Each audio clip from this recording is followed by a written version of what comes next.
उस किसान आंदोलन में हमारे साथी राजीव यादव हैं, जिन्होंने सबसे पहले उसकी शुरुआत किया। और राजीव को जो है एसटीएफ ने उठाने का प्रयास किया। जो है आजमगढ़ से ही हम लोग ज्ञापन डीएम से वार्ता के बाद वापस आ रहे थे। व्यक्तिगत रूप से भी शासन प्रशासन द्वारा हम लोग मतलब टारगेट किया गया। आखिर इसके पीछे उनका निहितार्थ क्या रहा होगा? दिनेश लाल जी जो है वो प्लाटर है, अच्छा, जमीन का काम करते हैं। मुझे लगा कि ये कंपनियों को देने के लिए जो है इस तरह की योजना बनाई जा रही थी, जो किसान आंदोलन के दबाव में वापस हो गई। वो लोग पीछे हट। दिल्ली का किसान आंदोलन जो है पूरे देश के किसानों को बड़ी ताकत। आप हमारे यहाँ जो पूर्वांचल एक्सप्रेस वे बना, हम इसको मानते हैं कि एशिया की सबसे बड़ी जो है भूमि लूट की परियोजना थी। कोई भी जनप्रतिनिधि किसानों की बात नहीं कर रहा है कि वो इस संकट से गुजर रहे हैं। तो जब पैसा उनसे ले रहे हैं तो नीतियां हम लोगों के किसान के पक्ष में कहाँ बनेंगी? एमएसपी के सवाल पर अगर पश्चिमी यूपी के किसान एकजुट हैं तो पूर्वी उत्तर प्रदेश के किसान उस तरीके से एकजुट नहीं, तो ऐसे में कैसे हो पाएगा सब? सरकार और कारपोरेटर ये चाहते हैं कि इस तरह की परिस्थितियां पैदा कर दी जाएं कि किसान खुद हाथ जोड़ ले कि हम खेती अब नहीं कर पाएंगे, ये घाटे का है। जैसे जैसे देश में विकास का गाना तेज होता गया, वैसे वैसे किसानों की और मजदूरों की आवाज़ अनसुनी होती गई। ऐसा नहीं है कि उन्होंने अपनी आवाज़ उठाई नहीं, उन्होंने ऐतिहासिक आंदोलन किए और उसका हासिल यह है कि खतरनाक 3 कृषि कानून वापस ले लिया गया। लेकिन किसानों के खिलाफ कारपोरेट और सरकार की दुरभिसंधियों का कोई तोड़ अभी तक नहीं है। बहुत बड़े किसान हो, मध्यम किसान हो, छोटे किसान हो, भूमिहीन किसान हो, सभी स्तरों पर किसानों के सामने संकट बढ़ रहा है। किसान लगातार कर्ज के दलदल में हैं। उनके सामने एक नया संकट आया है कि उनकी ज़मीनें छीन ली जा रही हैं, कहीं बंजर दिखाकर तो कहीं किसी और तरीके से। ख़ास तौर से जिन जगहों पर हाईवे निकल रहे हैं या जिन जगहों पर कोई औद्योगिक इकाई बनाने की बात चल रही है, वहाँ किसान लगातार भयग्रस्त हैं कि उनकी खेती की ज़मीनें कब उनसे हड़प ली जाएं। कुछ लोग जिनके पास बहुत अच्छी खासी ज़मीन है, वे मुआवजे लेकर कोई और विकल्प तलाश सकते हैं। लेकिन जिन किसानों के पास बहुत कम ज़मीनें हैं या जिनके पास केवल घर है, वे एक जगह से उजाड़े जाने के बाद कहाँ जाएंगे, इसका कोई ठिकाना नहीं है। और ऐसे लोगों की संख्या बहुत बड़ी है। पूर्वांचल में पिछले 1 दशक से लगातार कहीं न कहीं कोई न कोई ऐसा मामला चल रहा है। हर ज़िले में, खासतौर से वाराणसी जैसे लगभग मेट्रोपॉलिटन होते जा रहे ज़िले में लगातार नई नई परियोजनाएं आ रही हैं और उन परियोजनाओं के लिए ज़मीन चाहिए। ज़मीन सरकार को लेनी है। सरकार ने अमेरिकी एजेंसी को दे रखा है पूरा मामला। ज़मीन कारपोरेट के लिए चाहिए, उसने भी एक बहुराष्ट्रीय कंपनी को दे रखा है यह मामला। वह कंपनी ज़मीन एक्वायर करने और मुआवजे की कम से कम राशि का भुगतान करना हो और किसी भी तरीके का अगर असंतोष हो तो उस असंतोष को दबाने के लिए साम दाम दंड भेद का कैसे सहारा लेना, ये सारी चीज़ें उसके सामने हैं। 4 साल पहले आजमगढ़ के मंदूरी हवाई अड्डे में 8 गाँव के जाने की खबर ने उस इलाके के लोगों को हड़बड़ा दिया। उन्होंने 1 साल तक खिरिया बाग आंदोलन किया, फिर उसके बाद आगे चलकर अंडिका बाग आंदोलन हुआ। अभी शाहगंज अकबरपुर सड़क को हाईवे बनाने का, 6 लेन बनाने का जो काम होने वाला है, उसमें बहुत सारे किसानों की दोनों तरफ की ज़मीनें जा रही हैं और वे लोग भयभीत हैं कि पता नहीं उनके साथ क्या हो, उनको मुआवजा मिले या न मिले, लेकिन उनके घर उजड़ जाएंगे तो कहाँ जाएंगे। इन तमाम सारे आंदोलनों ने बहुत तरह के सवाल खड़े किए हैं किसानों को लेकर। उन आंदोलनों का एक चेहरा जो हर जगह जाकर उनको संयोजित कर रहा है, उनकी आवाज़ को एकजुट करके बड़ा सवाल बनाने की कोशिश कर रहा है, उस आवाज़ का, उस व्यक्ति का नाम है वीरेंद्र यादव, जो कि आजमगढ़ ज़िले के पवई ब्लॉक के रहने वाले हैं। और आजमगढ़ के सभी आंदोलनों में उनकी भागीदारी तो है ही। आजमगढ़ के आसपास के ज़िलों में जो भी कुछ चल रहा है उसमें भी वे अपनी यथासंभव भागीदारी करते आए हैं। बीरेन जी स्वयं एक किसान हैं और किसानों के संकटों से गहरे वाबस्तगी रखते हैं। आज वे गांव के लोग के दफ्तर में आए हुए हैं और मैं समझता हूं कि उनसे एक बातचीत करना, किसानों के मुद्दे पर बातचीत करना एक ज़रूरत है, ताकि हमको यह पता चलना चाहिए कि वास्तव में किसान किन हालात में जी रहे हैं, जिनको अन्नदाता कहते हैं। वे खुद क्या खा रहे हैं, क्या पहन रहे हैं, क्या समस्याएं उनकी हैं इसको, और जो किसानों के बीच में जाएगा वही उनके हालात से वाकिफ भी होगा। इस मामले में बीरेन जी एक महत्वपूर्ण काम कर रहे हैं, लगातार किसानों के बीच में जा रहे हैं। बीरेन भाई, आपका बहुत बहुत स्वागत है। नमस्कार जी, नमस्ते। मैं सबसे पहले तो गांव के लोग के जो साथी हैं, जो लगातार सामाजिक मुद्दों पर काम करते हैं, उनको बधाई देता हूं, और आपके दर्शकों का भी आभार जो गांव के लोग को आगे बढ़ाने के लिए काम करते हैं। इधर बीच हमने देखा कि जो खिरियाबाग आंदोलन लंबे समय से चलता रहा, लगभग साल भर का, और दिल्ली के किसान आंदोलन के समानांतर एक महत्वपूर्ण आंदोलन इसलिए बन गया कि वो पूर्वांचल की एक जी बड़ी उपस्थिति वहाँ थी जी। लेकिन बाद में पता लगा कि ऐसा कुछ नहीं था कि केंद्र सरकार किसी योजना के तहत हवाई अड्डे का विस्तार कर रही हो।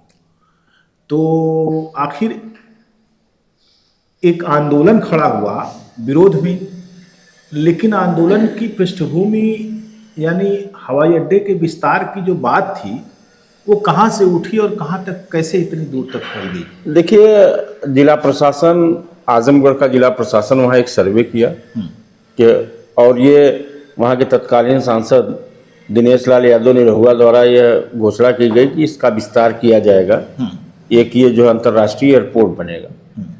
वहाँ सर्वे का काम शुरू हुआ। डीएम, एसडीएम और अधिकारी वहाँ सर्वे कराने गए।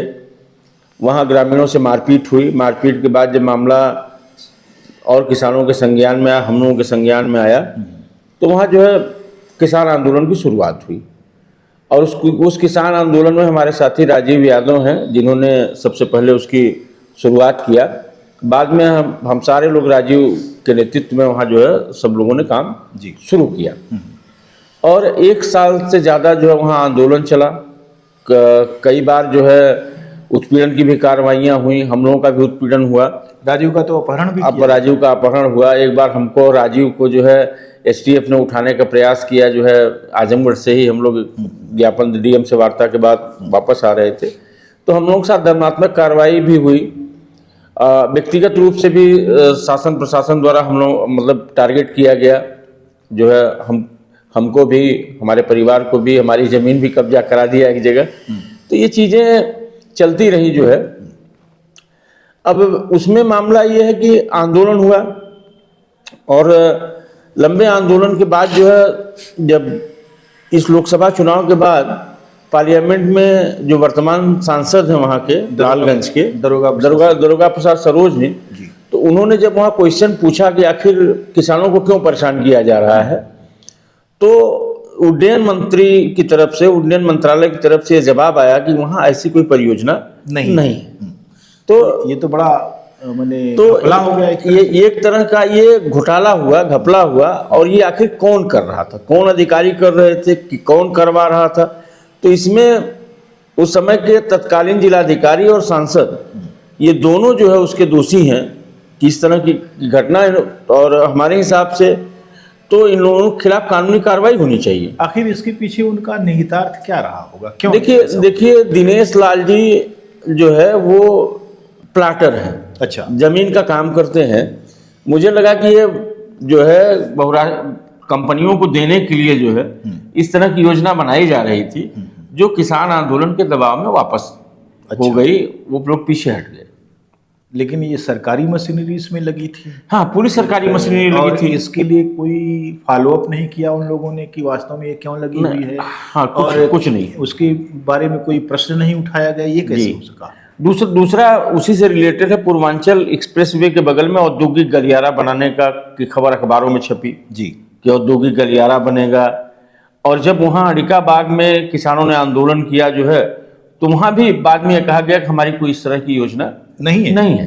तो वहाँ भी जो है एसडीएम ने बाकायदे मेरे ऊपर और वहाँ 40 जो महिला साथी आंदोलन में थी जी, उनके खिलाफ एफआईआर दर्ज हुई, हम लोगों के खिलाफ वहाँ मुकदमे दर्ज हुए।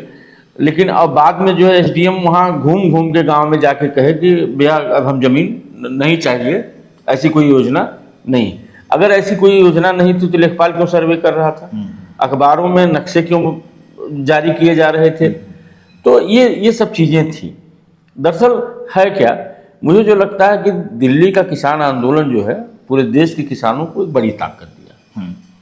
आप हमारे यहाँ जो पूर्वांचल एक्सप्रेसवे बना, हम इसको मानते हैं कि एशिया की सबसे बड़ी जो है भूमि लूट की परियोजना थी। अगर उस दौर में किसान आंदोलन के बाद अगर ये पूर्वांचल एक्सप्रेसवे बनना होता जी, तो मुझे नहीं लगता कि सरकार बना पाई होती, क्योंकि उस समय इस तरह का कोई किसान आंदोलन नहीं था। लोग ये मान चुके थे, थके हारे थे, मान चुके थे कि जमीन देनी ही है जी। लेकिन जो दिल्ली आंदोलन की जो हमारी जीत थी, उस जीत ने पूरे देश भर के किसानों को ये ताकत दिया कि हम सरकारों से लड़ भी सकते हैं। जी, ये जो है दिल्ली आंदोलन का एक बहुत बड़ा जो है हम कहेंगे कि बहुत बड़ा असर था जो पूरे देश के अंदर, कि जहाँ जहाँ भूमि अधिग्रहण जबरी होने की बात हुई, किसान खड़े हुए।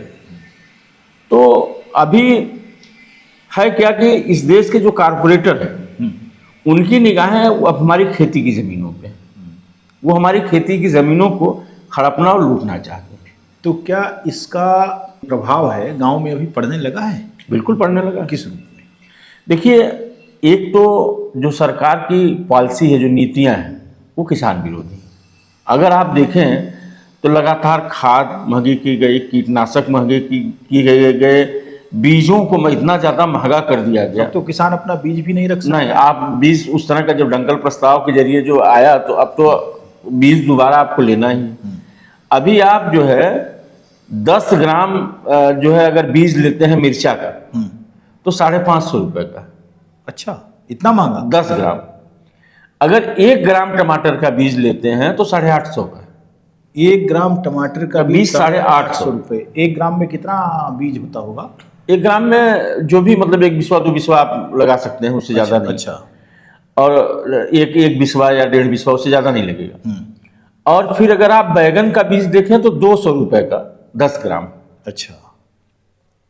तो इसी तरह से जो गोभी का बीज आप देखेंगे तो 400-500 का 10 ग्राम। करेला का बीज आप देखेंगे तो 10 ग्राम बीज की कीमत उसकी भी जो है 200-250 के ऊपर है, 350 तक। अलग अलग कंपनियों का अलग अलग रेट। तो बीजों को महंगा किया गया। जो गन्ने का जो परंपरागत बीज हमारे यहाँ था, उसको जो है चीनी मिलों ने क्या किया कि कहा कि अर्ली जो है खेती आप करिए, इसमें चीनी की मात्रा ज्यादा होगी। नए तरह का बीज वो दे रहे हैं, दे दिए। अच्छा। अब क्या है कि हर 2-3 साल पर उनका एक बीज वो फ्लॉप हो रहा है, खत्म हो रहा है, सक्सेस नहीं हो रहा, तो फिर वो दूसरा बीज देते हैं। तो इस तरह से लगातार किसानों के ऊपर जो है मार पड़ रही है। तो बीज हुआ। अब जहां तक जिसे हम लोगों की जो एमएसपी की लड़ाई, एमएसपी की लड़ाई, हम लोगों ने कहा कि भाई हमको एक कानूनी अधिकार मिल जाए कि हमारा फसलों का दाम क्या होगा। अभी कुछ चुनिंदा फसलों पे ही हमको एमएसपी मिलती। पिछले 4 महीने से जो सब्जी का किसान, वो उसकी हालत खराब है। 200 से 500 कुंतल के में जो है पूरा मंडी भाव था। अच्छा।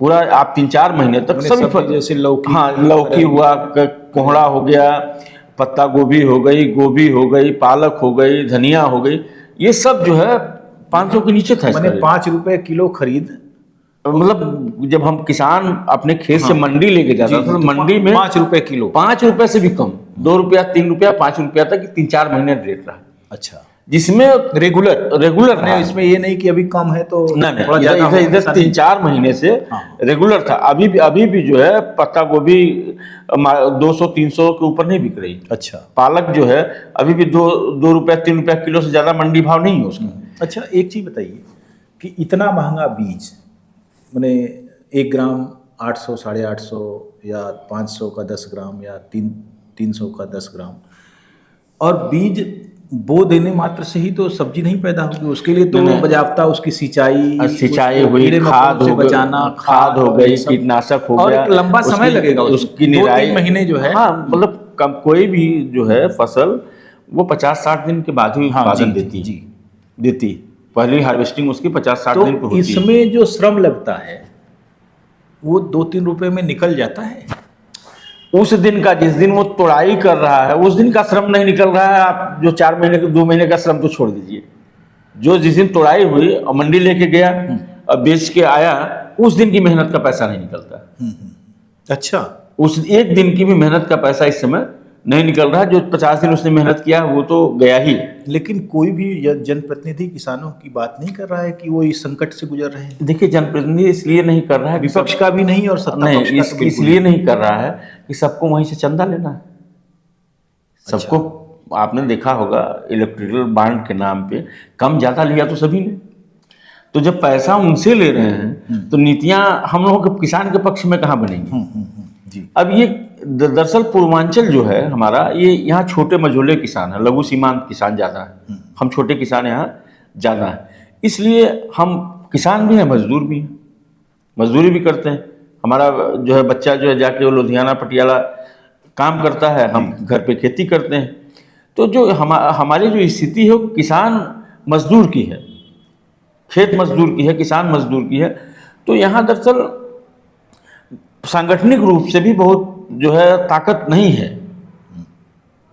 और दूसरा जो सरकार और कॉर्पोरेट का जो हमला इधर 10 सालों में बढ़ा है जी, वो बहुत खतरनाक तरीके से जो है वो खेती पे कब्जा करने का पूरा प्लान। जैसे किसानों के ऊपर क्या फर्जी मामले भी नहीं, बहुत सारे फर्जी मामले बढ़े हैं। अगर किसी ने कोई आवाज उठाया तो FIR कर दो, मुकदमा कर दो, जेल में डाल दो। क्या उनका कोई आंकड़ा संभव है कि वो मिले? नहीं, मिल जाएगा, क्यों नहीं है। अच्छा। अगर उस पर इकट्ठा करना हो तो आंकड़े भी मिल जाएंगे। मुझे ये बताइए कि ऐसी स्थिति में किसानों के सामने एक बड़ा सवाल यह है कि वो कैसे जिएंगे, कैसे लड़ेंगे। तो और जहाँ सांगठनिक रूप से भी उनको एक आवाज़ नहीं मिल रही है, कम लोगों का सपोर्ट उनको मिल रहा है, नेतृत्व बहुत गहरा नहीं है। जैसे MSP के सवाल पर अगर पश्चिमी यूपी के किसान एकजुट हैं तो पूर्वी उत्तर प्रदेश के किसान उस तरीके से एकजुट नहीं, तो ऐसे में कैसे हो पाएगा सब कुछ? देखिए, इसको तो किसान संगठनों को हर हाल में एकजुट करना होगा। हम लोग इसीलिए काम कर रहे हैं कि एकजुट किया जाए। दूसरा, सरकार और कॉर्पोरेटर ये चाहते हैं कि इस तरह की परिस्थितियां पैदा कर दी जाएं कि किसान खुद हाथ जोड़ ले कि हम खेती अब नहीं कर पाएंगे, ये घाटे का है। इस तरह का आप देखिए, जो DAP का भाव जो है 1000 था, 1500 हो गया। जो राउंड अप, जो घास जलाने का, जहाँ बहुत घास हो जाती थी उस खेत में घास जलाने की दवा जो आती थी राउंड अप, वो 400 का 750 हो गया। जो कीटनाशक 40 रुपए का 80 ml आता था, आज वो 100 रुपए का आ रहा है, जो 2 से 2.5 गुना बढ़ा है। हाँ, बढ़ा है। तो लगातार लागत बढ़ रही है। और जब गेहूं, धान का जिसका MSP है, उसका जो है जब भाव तय होता है तो 2-3% आप बढ़ाते हैं। महंगाई अगर 10%, 15% बढ़ रही है तो जो हमारा उत्पादन है उसको भी 10 से 15% बढ़ना चाहिए, लेकिन वो बढ़ नहीं रहा है।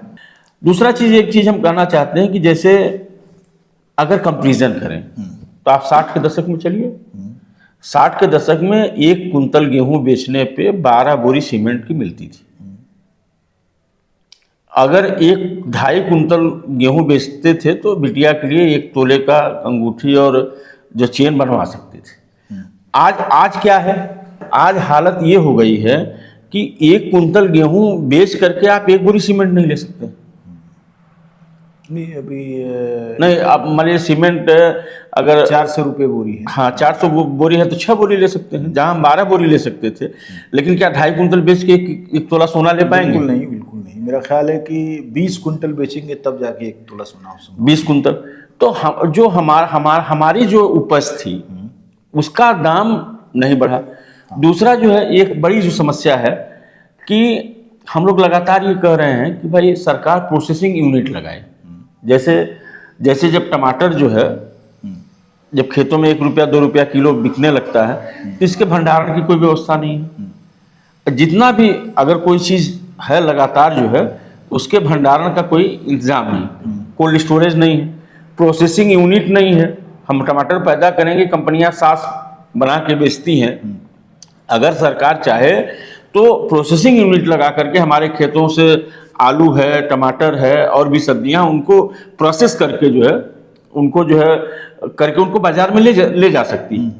दूसरा मंडी का भाव, न कहीं सब्जी मंडी ठीक ठाक है, न कहीं जो है अनाज मंडी है। मंडियों की हालत अगर आप देखेंगे तो बद से बदतर है। कहीं सड़क के किनारे लोग बेच रहे हैं, कहीं मंडी के नाम पे कोई जगह नहीं। तो आखिर ये किस तरह का, जो इस तरह का विकास अगर करना था तो मंडी बनाते आप। तो एक सवाल आखिरी में मेरा ये है कि ये जो हालात हैं वो बहुत ही गंभीर संकेत कर रहे हैं कि भविष्य जो है किसानों का बहुत उज्जवल नहीं है, बल्कि अंधकारमय होता जा रहा है। तो कैसे इससे निपटेंगे? देखिए अभी जो परिस्थितियां हैं बहुत ख़राब है। लगातार सरकार और कॉरपोरेटर जो है किसान की ज़मीन को लूटने, उसको लेने, और सरकार भी कोई इस तरह का प्रयास नहीं कर रही। तमाम जो है सरकारों के विभाग हैं, उद्यान विभाग है, कृषि विभाग है, इस विभागों के लोग कभी किसानों के खेत तक नहीं पहुंचते, न तो कोई सुविधा किसानों को मिलती। आज हालत ये है कि किसान क्रेडिट कार्ड का कर्जा लेकर के जो है जिन किसानों ने लिया है वो कर्जा वापस नहीं कर पा रहे हैं, उनकी आरसी कट रही, वो संकट में लगातार बढ़ रहा है। और इसके लिए पूरी तरह से किसानों को संगठित होना होगा। जैसे हम दिल्ली की लड़ाई में एक जगह पूरा देश एकजुट हुआ, वैसे खासकर पूर्वांचल में जो है किसानों को संगठित करने का काम करना पड़ेगा। और यहाँ के जो किसान संगठन हैं उनको एकता बनाते हुए इस पे आगे बढ़ना होगा जी। तो अब जो स्थिति है उस स्थिति में एमएसपी का सवाल अगर देखें तो धान की एमएसपी थी 2300 रुपये, बिका जो है 1700 में। अगर उसका घाटा आप जोड़ देंगे तो करोड़ों का घाटा एक एक जिले से जो है करोड़ों का घाटा जो किसानों को हुआ। फूड प्रोसेसिंग यूनिट ना कहीं नहीं है, कोल्ड स्टोरेज की व्यवस्था नहीं है, मंडियों की व्यवस्था नहीं है। इस कारण ये हमको लड़ करके चाहे जैसे भी इनको स्थापित कराना होगा। जो हमारा साधन सहकारी समिति जो समय समय पर हमको खाद दे देता था उसको इन लोगों ने बंद कर दिया पूरी तरह से। किसान सेवा केंद्र थे सरकार के, वो बंद कर दिए। कृषि रक्षा इकाइयाँ थी जहाँ से हमको दवाएं और कीटनाशक ये सब मिल जाता था, इसको इन्होंने बंद कर दिया। ये सारी चीज़ें बंद हो गई और फिर से इनको जो है पुनर्स्थापित करने की लड़ाई हम लोगों को संघर्ष करना होगा, लड़ना होगा, ताकि ये जो इंस्टीट्यूशन थे जो है इससे किसानों को लाभ मिलता था, ये सारा का सारा सरकारों ने बाजार के हवाले कर दिया।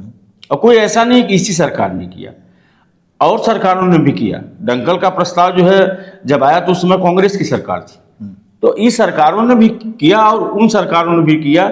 और मुझे लगता है कि सरकारों के आने जाने से किसानों का भला नहीं होगा जब तक सही नीतियां नहीं बनेंगी, जब तक जो है सही दिशा में काम नहीं होगा। और नहीं तो किसानों के हर साल जो है आते हैं लोग, बात करते हैं खेती किसानी की। अब तो एक अच्छा लगता है कम से कम किसान जो है देश की राजनीति के केंद्र में आया है। इसके पहले तो खेती किसानी पे बात भी नहीं होती थी। एक बार जो है इसी सवाल पे ठिकमा में एक खाट सभा थी जिसमें राहुल गांधी जी से मेरी बात हुई। तो राहुल गांधी को मैंने अपना पक्ष इसी तरह रखा तो उन्होंने कहा वीरेंद्र जी बताइए इसका हल क्या होगा। तो मैंने कहा कि आप क्यों नहीं इसी तरह से एक जो है जैसे रेल बजट है, आम बजट, उसमें अब तो रेल बजट भी खत्म कर दिया। आम बजट है, उसी तरह से इस देश के अंदर किसान बजट हो, किसान आयोग का गठन हो, चीज़ें हों। तो उन्होंने 2019 के अपने मैनिफेस्टो में शामिल कराया था, जो कांग्रेस के मैनिफेस्टो में शामिल हुआ था कि अगर हमारी सरकार बनेगी तो किसान बजट अलग से हम बनाएंगे जी। तो जब तक समग्रता में हमको जो है इन सरकारों को घेरना होगा और ये नहीं देखना पक्ष कौन है विपक्ष कौन है। भाई आज जो चंदा वाली परंपरा है, इलेक्टोरल बॉन्ड से लेकर तमाम चीजें सभी पॉलिटिकल पार्टियां उन्हीं कारपोरेटरों से ले रही हैं, तो किसानों के पक्ष में क्यों बोलेंगे या किसानों के पक्ष में क्यों नीतियां बनाएंगे। तो हम लोगों को संगठित होकर के, एकजुट होकर के, और खास करके पूर्वांचल के जो छोटे मझोले लघु सीमांत किसान हैं, इन किसानों को हमको हर हाल में संगठित करना होगा और संगठित करके जो है इनके बीच जो इनके बच्चों के बीच जो शिक्षा का स्तर गिरा हुआ है, उस शिक्षा के स्तर को, एजुकेशन स्तर को हमको ठीक करना होगा। बुनियादी चीज़ ये है कि किसानों का जो परिश्रम है, जो उनकी मेहनत है, उसकी लागत जो खेती में वे लगा रहे हैं, उनका सबका वापसी अगर दाम नहीं होगा तब तक विपन्नावस्था में ही रहेंगे, विपन्नवत ही रहेंगे। और जब इस देश का किसान विपन्नवत रहेगा तब इस देश में विकास का चाहे कितना भी बड़ा गाना हो, वो बिल्कुल जले पर नमक की तरह होगा। मैं समझता हूँ कि किसानों के मुद्दों पर अधिक गंभीर होने की ज़रूरत है। बहुत बहुत धन्यवाद बीरेन जी, आप मुझे समय दिया। नमस्कार।